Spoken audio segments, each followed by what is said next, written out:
بسم اللہ الرحمن الرحیم۔ السلام علیکم ناظرین۔ مسجد کے خطیب کی ایک خوبصورت بیٹی تھی جو جامعہ میں پڑھتی تھی۔ ایک دن وہ جامعہ سے واپس گھر آئی۔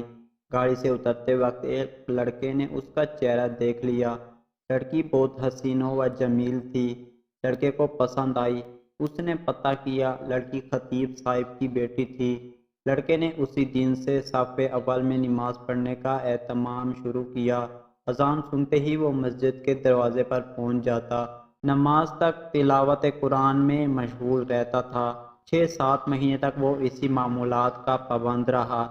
اس کے بعد اس نے والدہ سے شادی کی خواہش کا اظہار کیا۔ والدہ نے کہا ٹھیک ہے، دیکھ لیں گے مناسب رشتہ۔ اس نے کہا کہ لڑکی میں نے دیکھ لی ہے۔ والدہ کے پوچھنے پر اس نے خطیب صاحب کی بیٹی کے بارے میں بتایا۔ اس نے کہا یہ تو بہت اچھی بات ہے، امام صاحب سے ملتے ہیں۔ علماء دین محلے کے ساتھ امام صاحب کی خدمت میں حاضر ہوئے۔ امام نے لڑکے کے بارے میں پوچھا، انہوں نے اسی لڑکے کی طرف اشارہ کیا۔ خطیب نے لڑکے کی دینداری کو دیکھ کر رشتہ لڑکی سے مشورہ کرنے اور رضامندی ظاہر کرنے پر قبول کیا۔ چنانچہ رشتہ طے ہوا۔ 6-7 ماہ بعد شادی ہوئی۔ شادی کے کچھ عرصے بعد لڑکے نے نماز پڑھنے میں سستی شروع کی۔ 1-2 ماہ بعد لڑکے نے داڑھی کاٹ دی۔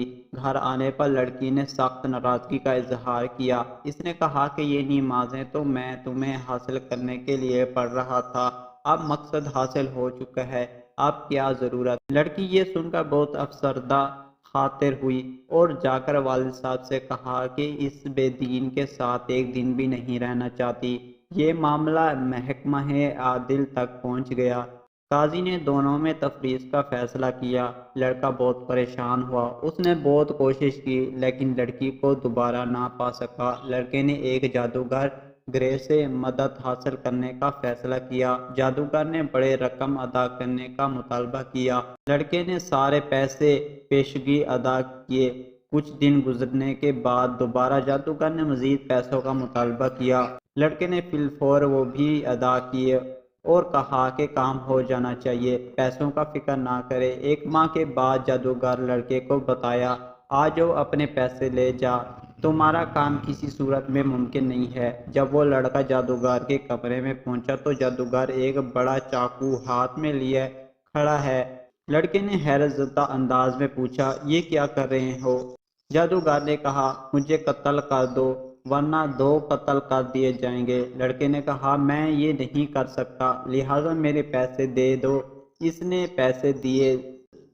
لڑکا پیسے لے کر بھاگنے لگا۔ اس اثناء پولیس والے نے لڑکے کو پریشان حالت میں بھاگتے ہوئے دیکھ کر گرفتار کر لیا، پیسے ضبط کر لیے۔ لڑکے کے سوتن سے پولیس جادوگر تک پہنچ گئی۔ جادوگر نے پولیس کو کہا، مار ڈالو، میں مرنے والا ہوں، مجھے وہ نہیں چھوڑیں گے۔ پولیس دونوں کو قاضی کے پاس لے گئی۔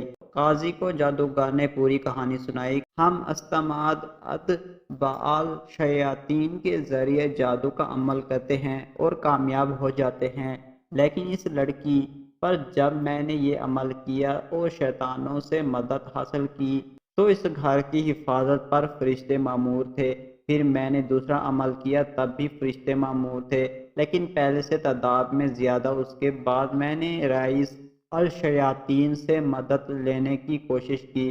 اس بار جب وہ گھر کے پاس گئے تو وہاں جبرائیل امین کھڑے تھے۔ اس دن کے بعد اب مجھے وہ شیطانی گرو مارنے پر تلے ہیں۔ قاضی حیران ہوا۔ اس نے خطیب صاحب کو بلایا۔ جب امام صاحب تشریف لائے تو انہوں نے پوچھا، کیا عمل کرتے ہو کہ فرشتے آپ کے گھر کی حفاظت پر مامور ہیں؟ اس نے پوچھا، کیوں، کیا ہوا؟ کیونکہ اس کو پتہ نہیں تھا کہ یہاں کیا چل رہا ہے۔ جب انہوں نے امام صاحب کو پوری کہانی سنائی تو خطیب صاحب نے کہا کہ ہمارے گھر میں صبح روزانہ سورۃ بقرہ کی تلاوت ہوتی ہے، اور جس گھر میں سورۃ بقرہ کی تلاوت ہوتی ہے اس پر جنات و شیاطین اثر نہیں ہوتا۔ نیک خاندان کی حفاظت اللہ تعالیٰ کے لیے اللہ ایسا انتظامات کرتا ہے۔